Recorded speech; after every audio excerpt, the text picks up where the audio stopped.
नहीं, बिल्कुल अच्छा लग रहा है और एक बड़ी रिस्पॉन्सिबिलिटी, मंत्री की एक बड़ी रिस्पॉन्सिबिलिटी होती है और मैं इसको अच्छी तरह से निभाऊंगा और मेरी तरफ से पूरी कोशिश यही रहेगी कि जो गरीब लोगों को, जो डाउन ट्रॉडन है, उन लोगों का अपलिफ्टमेंट करना चाहूँगा और माइनॉरिटीज़ में ज़्यादा से ज़्यादा एजुकेशन को मैं प्रमोट करना चाहूँगा। ये मेरा मानना है और मैं करना भी चाहूँगा। आपके मंत्री पद पे जो अपॉइंटमेंट हुआ उसको लेकर एक राजनीति हुई कि जुबली हिल्स बाई इलेक्शन में लीड लेने के लिए, माइलेज लेने के लिए, मुस्लिम वोटरों को लुभाने के लिए आपको मंत्री बनाया गया। ऐसा आपके अपोनेंट, कांग्रेस पार्टी के अपोनेंट ऐसा आरोप लगा रहे हैं, क्योंकि आप ही चुनाव लड़ते थे, आपको टिकट नहीं दिया गया, इसलिए आपको मुस्लिम वोटरों को ये मैसेज देने के लिए आपको मंत्री बनाया गया। नहीं, बिल्कुल, देखिए, ये तो हर बार हर आदमी अपना अपना एक रवैया है, अपना अपना एक बयान दे रहा है, बट लेकिन माइनॉरिटीज़ में जो इम्पोर्टेंट जो क्वेश्चन था वो सीएम ने पूरा उसको एड्रेस किया है, क्योंकि सीएम के बारे में बहुत से लोग कह रहे थे कि माइनॉरिटीज़ में ये नहीं किया, माइनॉरिटीज़ में वो नहीं हुआ। अगर मैं आपको बताऊं तो सीएम ने माइनॉरिटीज़ के लिए बहुत किया है। 12 चेयरमैन एक्चुअली मुसलमान माइनॉरिटी चेयरमैन बने हैं और अगर आप देखेंगे तो सिराज जब वर्ल्ड कप जीत के आए और निखत जरीन जब वर्ल्ड कप जीत के उन लोग को दोनों को डीएसपी बनाया गया, तो जहां जहां पे सीएम को लगा है कि वहां पे पद देना है, पोस्ट देना है, वो बराबर दिए।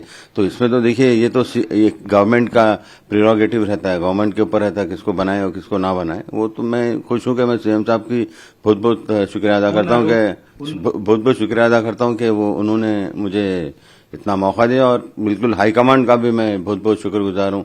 राहुल जी का, खड़गे जी का, सोनिया जी का, केसी वेणुगोपाल जी का, प्रियंका जी का और मेरे जितने भी जो हमारे यहाँ के कैबिनेट मिनिस्टर्स है उनका भी मैं बहुत बहुत शुक्रिया अदा करता हूँ कि उन्होंने मुझे इस लायक समझा कि मेरा नाम एमएलसी के लिए आगे बढ़ाया। और बहुत इंपॉर्टेंट चीज़ मैं यहाँ पे एक बोलना चाहूँगा कि मैं 2009 में पार्टी में आया था। मुझे 2009 में के चुनाव में, एमपी के चुनाव में मुझे लड़ाया गया था। मुझे उतना ज़्यादा इलेक्शन के बारे में पता नहीं था, बट लेकिन मैं जो प्यार और मोहब्बत फर्स्ट डे जब मैं मुरादाबाद में गया था जो मुझे मिली है, मैं वो कभी भी भूल नहीं सकता। और वहाँ के लोग को भी मैं बहुत बहुत, उनका भी बहुत बहुत, इस इम्पोर्टेंट मौके पर मैं उनका भी बहुत बहुत शुक्रिया अदा करूँगा। और मैं सवाई माधोपुर, टोंक सवाई माधोपुर भी नहीं भूल सकता, क्योंकि वहाँ पे भी मैंने जिस 15 दिन में मुझे इतना लोग सराहाया और इतने ज़्यादा वोट दिए। नो डाउट रिजल्ट हमारा नेगेटिव आया, बट लेकिन हर बार ये तो चलता है। बट लेकिन जो जुबली हिल्स के जो लोग हैं जो मुझे इस बार भी 10-15 दिन के उसमें ऑलमोस्ट 65,000 के करीब, 65,000 के करीब वोट मुझे दिया है, तो उनका भी सबका शुक्रिया अदा करता हूँ। वैसे देखिए, पूरे लोग, मैं कभी क्रेडिट ये नहीं ले रहा हूँ कि मैंने ही कुछ किया, मैंने कुछ तोप मारा, बट लेकिन ये लोग का प्यार और मोहब्बत और जो मुझे सराहाया उन्होंने, वो मैं उसको कभी भी नहीं भूल सकता हूँ। शायद मैं जब क्रिकेट खेलता था और जब पॉलिटिक्स में भी मैं कभी भूल नहीं सकता। आप उस सवाल का जवाब नहीं दिए कि जुबली हिल्स में नहीं, माइनॉरिटी तो वोट आपको नहीं, टिकट दिया। पॉलिटिक्स तो पॉलिटिक्स है। इसका मतलब क्या है फिर? पॉलिटिक्स का मतलब ही पॉलिटिक्स है कि अगर दे रहे तो उसमें गलती क्या है बताइए। जुबलीज में डेफिनेटली माइनॉरिटीज ज्यादा है, तो डेफिनेटली माइनॉरिटीज को ज्यादा वो किया जाएगा, क्योंकि अगर आप देखेंगे तो ऑलमोस्ट 130 माइनॉरिटीज पूरा अगर मिलाएंगे तो ऑलमोस्ट 2 लाख के करीब वोट्स है माइनॉरिटीज के। तो उसमें हर एक आदमी अपना एडवांटेज हरमा लेता, बट लेकिन सीएम साहब ने जो किया है वो मुझे मास्टर स्ट्रोक बोलते उसको। बीजेपी ने आरोप लगाया कि ये मॉडल कोड ऑफ कंडक्ट का वायलेशन है और बकायदे चुनाव आयोग में जाके कंप्लेन भी किया आपके मंत्री बनाए जाने के, आपकी नियुक्ति को लेके। उसको कैसे देखते हैं? नहीं, देखिए, ये तो कंप्लेंट उनका इख्तियार है, वो जो चाहे वो कर सकते हैं, कंप्लेंट कर सकते हैं, कुछ कर सकते हैं, बट लेकिन ये बात ये है कि आज मैं मंत्री बना हूं तो मेरे ख्याल में सब लोगों को खुशी होना चाहिए। मुबारकबाद भी बहुत से लोग दे रहे हैं, लोग भी नीचे आगे ठहरे हैं। तो इसमें मैं, देखिए, इलेक्शन में जो उन्होंने कंप्लेंट किया है वो तो इलेक्शन कमीशन देखेगा, वो मेरे हाथ में नहीं है। बट लेकिन जहां तक कि मैं ये कहना चाहूंगा कि ऐसे मॉडल कोड ऑफ कॉन्डक्ट अगर रहता तो शायद मेरे ख्याल में इलेक्शन कमीशन जब भी मना कर देता। बट लेकिन अब हर एक आदमी कंप्लेंट करता ना, किसी को अच्छा नहीं लगता, किसी को अच्छा लगता है। हर आदमी एक तरह का नहीं होता, हर आदमी एक तरह की सोच नहीं रहती। तो कभी आपको बोलते हैं ना, you have to take the good with the bad, वही ऐसा होता है। जुबली हिल्स पे आप चुनाव लड़ते रहे हैं जी, एक ही बार लड़ते हैं। हाँ, मतलब आप दावेदार थे। पिछली बार आप चुनाव लड़े, फिर इस बार भी दावेदार थे। आपको दुख नहीं हुआ कि आपको टिकट नहीं दिया गया बल्कि एमएलसी का ऑफर किया गया?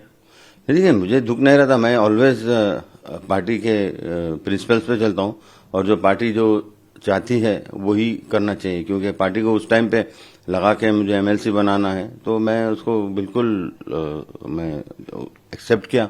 और यहाँ पे मुझे कोई ऐसा दुख की बात नहीं, कि जो पार्टी की लाइन है, जो पार्टी सोचती है वो इम्पोर्टेंट है। एक इंडिविजुअल आदमी सोचने से एक्चुअली कुछ होता नहीं है, बट लेकिन जो मैं ऑलवेज पार्टी के लाइंस पे चला हूं और पार्टी के कभी भी जब तक मैं रहूंगा पार्टी के लाइंस पे ही चलूंगा।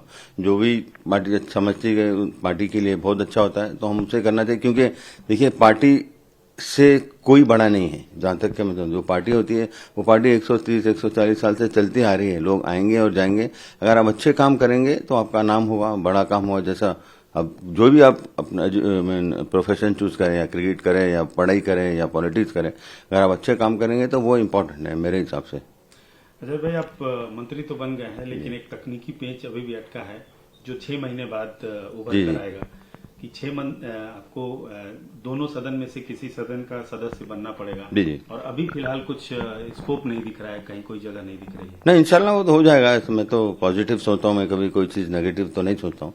तो इंशाल्लाह वो भी हो जाएगा, जब यहाँ तक आए तो वो भी पुल पार कर लेंगे। आपको अल्पसंख्यक कल्याण मंत्री बनाया गया है, क्या सोच है आपको अल्पसंख्यक को लेकर, खासतौर से हैदराबाद में अच्छे खासे तादाद में मुस्लिम है, ओल्ड सिटी, बिल्कुल बहुत कुछ काम करना है, बहुत एक्सपेक्टेशन रहता है खासतौर से अल्पसंख्यक कल्याण मंत्री से, क्या? देखिए जहां तक के मैं सोचता हूँ, मैंने हैदराबाद में तो काफी माशाल्लाह से अच्छे ही काम होते हैं, माइनॉरिटी के ऐसे नहीं, बट जो डिस्ट्रिक्ट्स हैं वो मुझे जहां तक के मेरी जानकारी है, जहां तक के मैं सोचता हूँ वो डिस्ट्रिक्ट बहुत इस बारे में, इस माइनॉरिटी के उसमें बहुत नेग्लेक्टेड होते हैं। तो मैं चाहूंगा कि ज्यादा से ज्यादा डिस्ट्रिक्ट्स में काम करना चाहूंगा। और एक देखिए माइनॉरिटी की लीडरशिप बढ़ाना चाहूंगा, क्योंकि एक दो आदमी से एक दो लीडर होते हैं तो उससे कुछ उतना वो नहीं होता, बट लेकिन डिस्ट्रिक्ट्स में भी मैं लीडरशिप बनाना चाहूंगा। वहां पे भी जो काम है डिस्ट्रिक्ट्स में, तो मैं जरूर उसके ऊपर नजर रखूंगा और वहां पे ज्यादा काम करने की इच्छा है, बट लेकिन सिटी में तो काम होते ही रहते हैं। जुबली हिल्स के चुनाव में खासतौर से केटीआर जो वर्किंग प्रेसिडेंट हैं बीआरएस के, वो उन सब चीजों को गिना रहे हैं जो केसीआर की गवर्नमेंट में माइनॉरिटीज के लिए किया गया। बहुत सारी स्कीम्स हैं, आपको भी मालूम है, शादी मुबारक और पता नहीं बहुत सारी चीजें हैं। तो क्या उन स्कीमों को आप कैसा देखते हो? उससे बेहतर काम करेंगे या उसमें विसंगतियां रही? बिल्कुल, देखिए उनके स्कीम्स, जो वो पार्टी उनके स्कीम्स करती है तो वो उनको देखना पड़ेगा, बट लेकिन हम जो करेंगे, हमारे जो स्कीम्स है वो तो हम दूसरी तरह से करेंगे। हमको जो अच्छा लगेगा, माइनॉरिटीज में मैं चाहूंगा जहां पे स्कीम लाना है, जहां पे ज्यादा काम करना है, मैं उस पर काम करूंगा। मैं ज्यादा कौन क्या स्कीम दिया, कौन क्या, उससे मुझे वो नहीं है, क्योंकि हमारी पार्टी और मेरी पार्टी को कैसे ऊपर ले जाना है और कैसे लोगों को मदद करना है और कैसे लोग की आप हेल्प कर सकते हो और कैसे लोग को अपने माइनॉरिटीज में इंक्लूसिव काम करना चाहूंगा। मैं अकेला एक मिनिस्टर मैंने तो मैं डिसीजन अकेला तो 100% तो ले ही सकता हूं, बट लेकिन देखिए जब मिलजुल के काम करते हैं, जब मिलजुल सबकी सोच और विचार होती है, जैसा अभी ग्राउंड पे भी आप क्रिकेट पे अगर देखते हैं तो एकदम लोग जब टफ सिचुएशन आता है तो सब जो एकदम मिल जाते हैं। तो मिलजुल के काम करने से मेरे ख्याल में डेवलपमेंट और लोगों के लिए भी बहुत अच्छा होगा। एक बड़ा मसला है जी, वोट चोरी का जी, और राहुल गांधी ने समय समय पे उस चीज को उठाया है।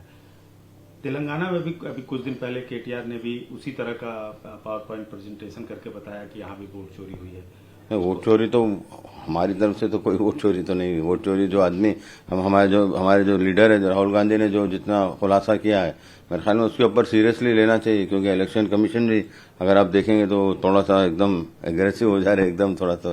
लेकिन ठीक है, जहां पे कंप्लेंट है आप कंप्लेंट को देखिए, कंप्लेंट को आप अगर है तो कंप्लेंट आपको सुधारिए और जो गलत हुआ है उसको सही करिए, क्योंकि जो इतना बड़ा अगर आप करके अगर वोट चोरी करके अगर ऐसे आप जीत रहे इलेक्शन, तो मेरे ख्याल में बिल्कुल गलत है। आप लोगों को भी गुमराह करना है, इसका मतलब है कि आप लोग के वोट करें, जहां पे बीजेपी के वोट नहीं है वहां पे आप पूरा हटा दे रहे हैं। फिर वोट चोरी का तो चल रहा है। मेरे ख्याल में बिहार में भी थोड़े दिन पहले आज मेरे ख्याल में खुलासा हुआ है, पर लेकिन इसको इलेक्शन कमीशन को जरूर इसको देखना चाहिए। और मैं काफी सुप्रीम कोर्ट में भी इस बारे में काफी पिटिशन भी लोग डाले हैं, तो इंशाल्लाह वहां पे भी क्या रिजल्ट आएगा वो भी देखें। अजहर भाई, आप तेलंगाना में मंत्री बने हैं, तेलंगाना की सियासत, लेकिन आपकी शख्सियत जो है वो नेशनल और इंटरनेशनल जी। है। तो हम राष्ट्रीय स्तर पे बात कर लें, जैसे आपको मंत्री बनने में ओवैसी साहब एमआईएम ने सपोर्ट किया यहाँ पे, और जुबली हिल्स में भी वो लोग सपोर्ट कर रहे हैं।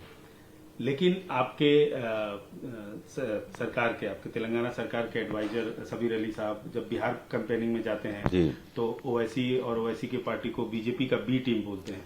तो ये कंट्राडिक्शन कैसे? यहाँ पे देखिए, आपको सपोर्ट कर रहे हैं और बिहार में आप लोग विरोध कर रहे हैं। ये तो देखिए उनका पर्सनल ओपिनियन है, उनका पर्सनल जो उन्होंने वो क्या है वो पर्सनल क्या है। मैं इसमें ज्यादा इस चीज में मैं ज्यादा नहीं पढ़ना चाहूंगा। मेरा काम ये है कि मुझे काम से इंटरेस्ट है, मुझे ये चीजों से ज्यादा इंटरेस्ट नहीं है। पर लेकिन यहाँ पे जो गवर्नमेंट जो डिसीजन लेती, जो तेलंगाना के बारे में जो गवर्नमेंट जो डिसीजन ली, तो हम उसके ऊपर अब हम चलना पड़ेगा, क्योंकि सीएम साहब ने और पूरे 100% सबसे मिलजुल कर बात करके ही डिसीजन 100% लिए होंगे।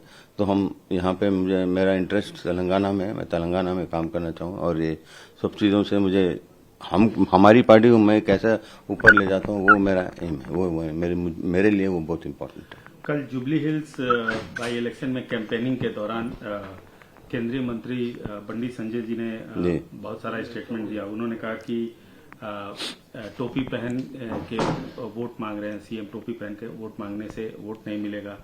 और एक बात और बोले कि क्या सीएम अजहरुद्दीन को हिंदू मंत्र वक्रतुंड महाकाय का जाप करने के लिए बोल सकते क्या? असदुद्दीन ओवैसी को भाग्य लक्ष्मी टेम्पल में दर्शन करने के लिए बोल सकते क्या? इस पर क्या आपकी? ये बंडी संजय तो यही बोलते रहते हैं, उनका काम ही यही है, उन्होंने हिंदू मुस्लिम के ही बारे में बात करते हैं। क्योंकि हैदराबाद की जो तहजीब है वो गंगा जमुना तहजीब है। आप कभी अगर आप इतिहास से अभी उठा के अगर आप देखेंगे, तो अगर निजाम के जमाने से भी देखेंगे तो महाराजा कृष्ण प्रसाद प्राइम मिनिस्टर थे निजाम के टाइम पे। तो ये सब चीजें देखिए बोलने से इसमें क्या है, आपका जो अंदर का जो वो है उस सामने आता है। क्योंकि उन्होंने हर बार यही इस पे ही थ्राइव करते हैं, हिंदू मुस्लिम करेंगे तो इसमें कुछ होगा नहीं। क्योंकि देखिए सब एक साथ मिलकर रहना, हर आदमी अपना अपना एक रिलीजन है, अपना रिलीजन एक पर्सनल होता है, रिलीजन आप और अल्लाह के बीच में होता है।